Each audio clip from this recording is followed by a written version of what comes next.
Chapter 16. All You Need Is Love. Elliot jolted awake with a gasp early Saturday morning. He'd spent a troubled night. When he had made his mum's supper the previous evening, he'd found the remains of a cake he hadn't bought. Who had been in the house? He tried to find out from Josie what had happened, but the day was already a distant memory, and Elliot didn't want to push his mum's tired mind any further. Even though an owl was still hooting her night music outside his window, Elliot got up to prepare for the day. He felt uneasy leaving Josie again, especially with Patricia Porceley Plum on the prowl.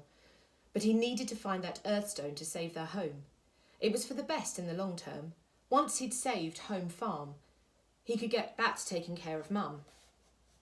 After he'd sorted the laundry and cleaned the house, he quickly went through what had become his morning routine, making sure that Mum was washed and dressed, cooking her breakfast, and then making a sandwich for her lunch, leaving it on the kitchen table in a clear plastic tub so that it would stay fresh and she could see it. "Mum, will you fold the laundry while I'm out?" he shouted up. "Of course, lovely. Leave it in the kitchen. I'll see to it after breakfast." With a grimace, Elliot dumped the neat pile of laundry he'd carefully folded earlier that morning on the kitchen table. He had learnt the best way to keep Josie in the house was to make sure she had something to do. She could spend hours on a single task, and Elliot could always sort it out again when he got home. As soon as Josie was settled in front of her breakfast, Elliot kissed her on the forehead. "Remember, that important parcel is due today, so make sure you stay in," he said. "Yes, bossy bum," she said as she squeezed him back. Elliot had also discovered that telling his mum there was a reason to stay in the house helped to keep her there, even though she couldn't always remember what the reason was. The fact that it was Sunday and there was no important parcel didn't occur to her. "Good morning, Elliot. Good morning, Josie Mum," said Virgo cheerfully, untroubled by not being invited in. "Elliot, they're waiting for you in the shed." "Who's waiting for you, Ellie?" asked Josie. "And who's this?" The builders, Mum. They've come to fix the shed," said Elliot quickly, wincing at Virgo's spectacular lack of subtlety. "And this is—" "Virgo, we met yesterday," said Virgo, looking confused. "Did we? I don't—" "Don't worry about it, Mum," said Elliot, pushing Virgo aside. "Stay here, please. I'll see you later." "Love you, baby," his mum said, starting on the pile of laundry. Elliot and Virgo headed towards the cowshed, which was clunking with an orchestra of building noise. "What's wrong with your mother?" asked Virgo plainly. "Nothing," said Elliot in reply to the question he'd been dreading for so long. "She's just tired." "She didn't recognise me, although I clearly introduced myself yesterday," said Virgo. "I've been researching mortals, and this is not normal. What's what informs me that mortals are largely friendly creatures who like to discuss the weather and prefer their negative thoughts to be expressed behind someone's back or on social media. Is your mother suboptimal?" "She's fine," said Elliot defensively. "It's been a tough year." "Perhaps you should replace her with a mother in full working order," Virgo suggested. Elliot laughed sadly. "It doesn't work like that," he said. "You can't replace your mum." As they walked across the field, Elliot's feet sank into the newly ploughed soil, which had been hard as rock just hours ago. But before he had time to unstick his shoe, he was knocked sideways as a fully grown tree laden with apples the size of bowling balls burst out of the ground. "Mind how you go," laughed a ruddy-faced woman in overalls. "I'm Demeter, goddess of the harvest. Hope you don't mind if I do a spot of gardening."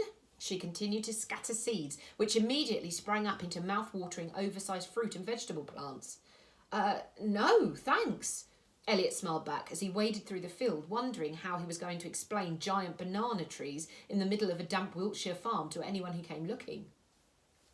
He pulled open the door to the cowshed, but he immediately was knocked down by a swarm of tiny people who came just above his knees. "Cushions!" yelled a petite, dark-haired goddess dressed in a smart red suit who was marching around with a clipboard and a pair of golden glasses perched on the end of her nose. "What the—" spluttered Elliot, struggling to his feet, only to be bowled over again by another gaggle of pint-sized people whizzing past him in a cloud of smoke. "Penates," said Virgo, as she too was sent flying by the workers, who Elliot could now see were made from clay, wax, silver or gold. "They work for Hestia, goddess of the hearth. What she can't do with MDF and some sticky-back plastic isn't worth knowing." Hestia strode past with a quick smile, muttering about colour schemes and creating space. Zeus was reclining on a makeshift hay sofa, reading the Daily Argos, apparently oblivious to the chaos around him. He gave Elliot a warm grin. "Good morning, old boy," he roared happily. "Ready for the day?" "I guess," said Elliot, wondering if today was going to be as mind-blowing as the one before. "Good show," said Zeus, struggling off the sofa before it was swept away by some Penates. "First off, we need to get my daughters, Athene and Aphrodite. But I'll need your help. They're a pair of feisty fillies, and they might behave better with a smashing new face around. We'll start with Aphrodite. You'll like her. Most boys do." Elliot had zero interest in girls, and Zeus's daughter wasn't going to be any different, but he smiled politely. "Why have you come to England?" asked Elliot. "Why not, like, Barbados or somewhere?" "We needed a place where a group of eccentric individuals with strange personal habits could fit right in," explained Zeus. "England seemed a natural choice." "Makes sense," said Elliot with a proud grin. "Peg!" Zeus hollered at his horse, who was lying down with a pencil in his mouth doing the crossword. "Saddle up!" "Imbecile!" shouted Pegasus, rising to his hooves. "Steady on, old chap," scowled Zeus. "I might not be the brightest star in the constellation, but that's a bit—" 14 across. A stupid person, 8 letters, explained Pegasus. "Although if the helmet fits—" "Hermes and Virgo, you start tracking down Hypnos, but tread carefully," said Zeus. "The demon of sleep always was as nutty as a squirrel's packed lunch." "Demon of sleep," said Elliot. "That doesn't sound very scary." "Well, he was scary all right," said Hermes. "Total psycho. He abused his sleep trumpet to torture mortals and immortals, making them fall asleep, keeping them awake or giving them impossible dreams and banging nightmares. He's dangerous, I'm not even joking." "So, let's find him," said Virgo, handing Hermes the eye god he was searching for. "We'll get him, we'll get the Chaos Stones and put Thanatos back under Stonehenge." "Nice one. Last one to spot him is last season's sweater dress," grinned Hermes. "That's the ticket," said Zeus amiably. "See you later." Pegasus knelt to help Zeus and Elliot clamber aboard. "Come on, Peg! Giddy up!" yelled Zeus, strapping the invisibility helmet on before spurring Pegasus onto a gallop. 1, 2, 3 giant strides, and they were climbing into the morning sky, leaving the industrious immortals far below. It was another beautiful cruise through the sky, but as they floated over the sun-bathed countryside, Elliot voiced a thought that had been playing on his mind overnight. "What powers do you all have?" he asked. "The gods, I mean." "Well, that depends, old boy," said Zeus. "Athene is the goddess of wisdom, so there's not much she can't figure out. She's also a dab hand at arts and crafts, so she can recreate anything out of anything. Aphrodite, goddess of love, well, she can make anyone fall in love, often with her. Hephaestus, god of the forge, he's a bit of a whiz at inventions. Hermes, he's our messenger, but he can also turn himself or anything else into whatever he wants. And as for me, well, I can do a bit of everything. Jack of all trades, master of none." Elliot sensed that Zeus was being modest, but he had a more pressing question to ask. "Do any of you have healing powers?" he asked quietly. "Can anyone cure people?"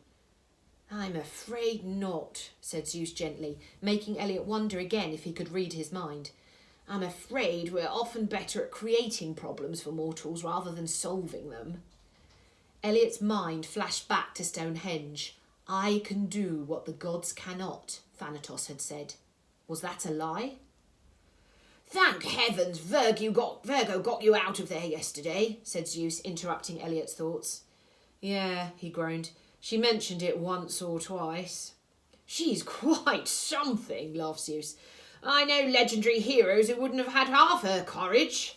Mind you, I also know 20-headed monsters who don't talk half as much. But one thing I've learnt about women is to take the rough with the smooth. Ah, we're here. Good-o."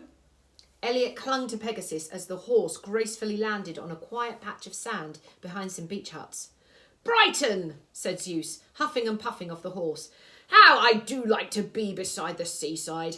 Back in 2 ticks, Peg."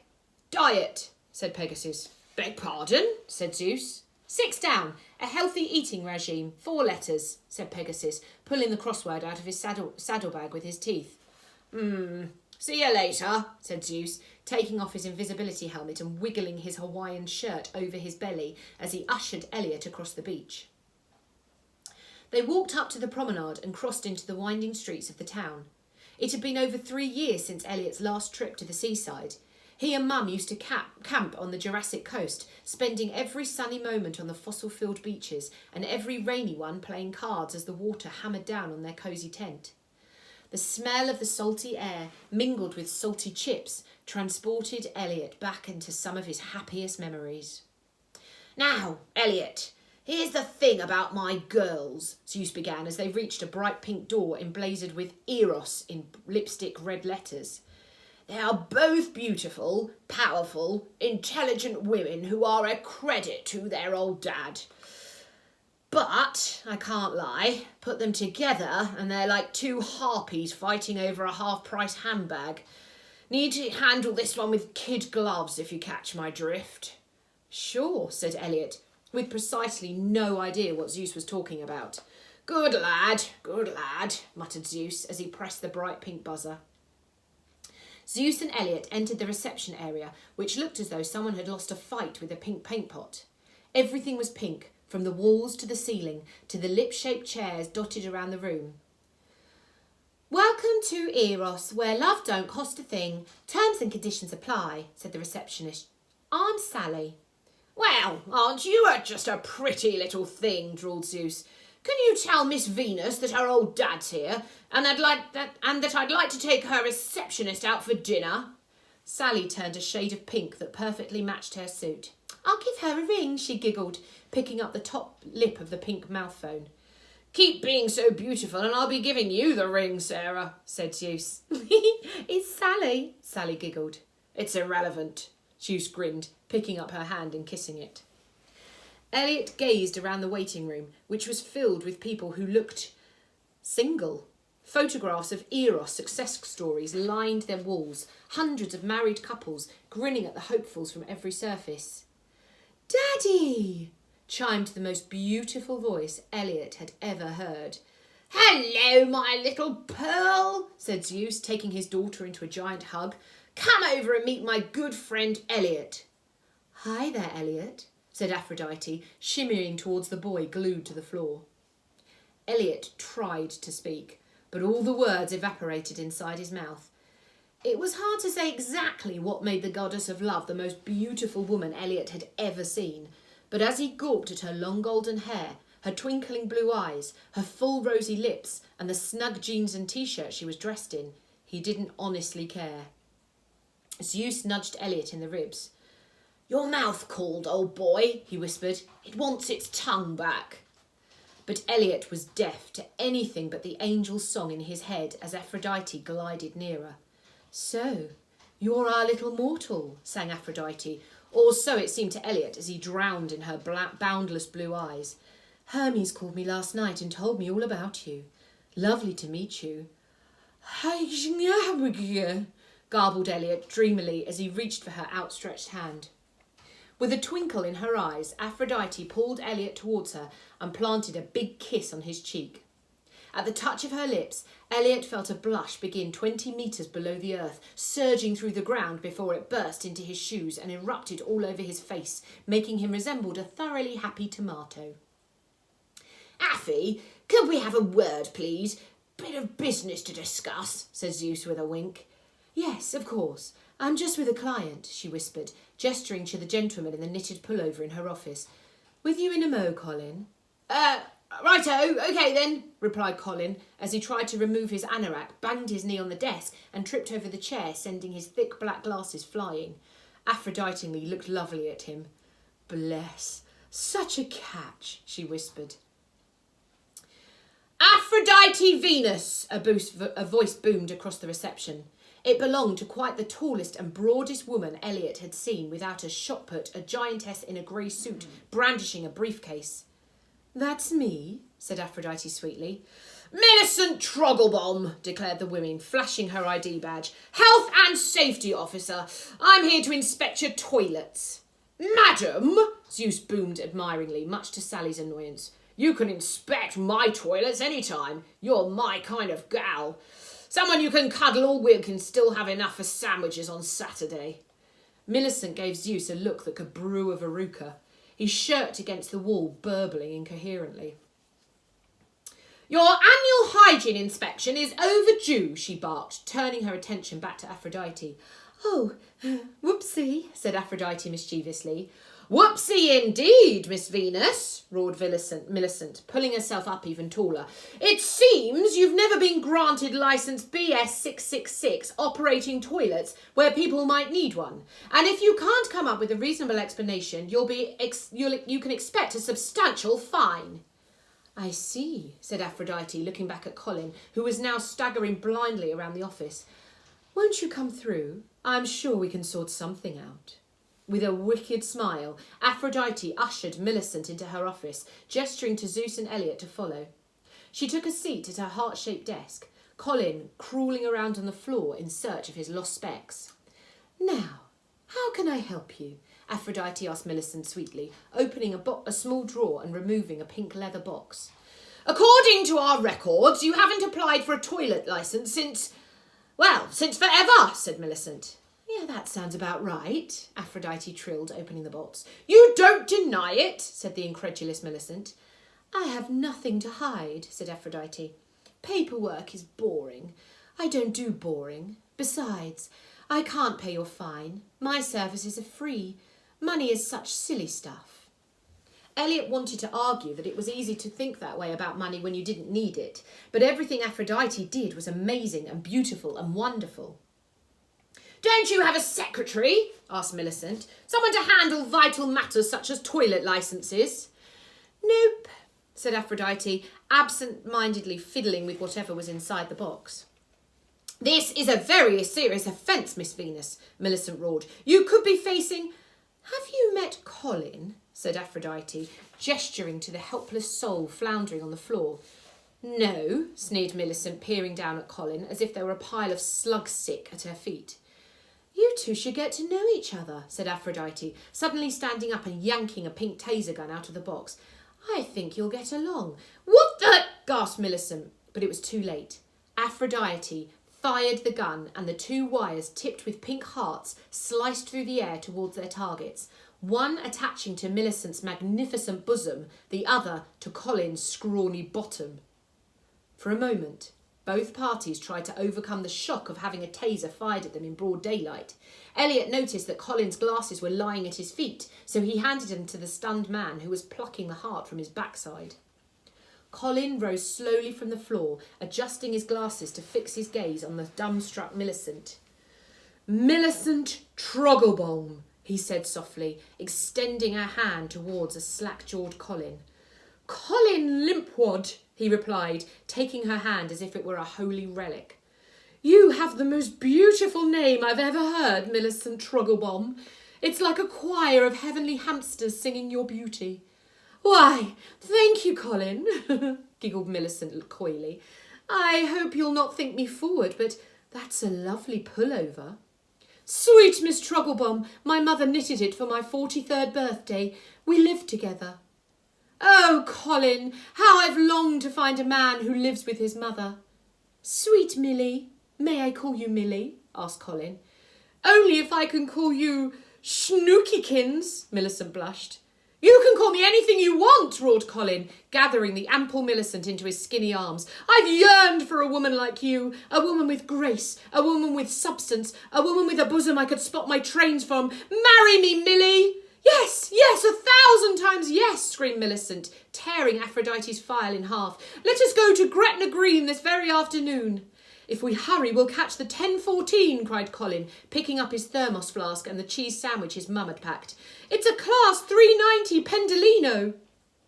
You can tilt my train any time, my little cauliflower, shouted Millicent, shaking her hair free of its bun and scooping Colin up in her arms as they ran towards the 10:14 and wedded bliss. And that's why I don't need a secretary, grinned Aphrodite, replacing the taser in her drawer. Now, what can I do for you?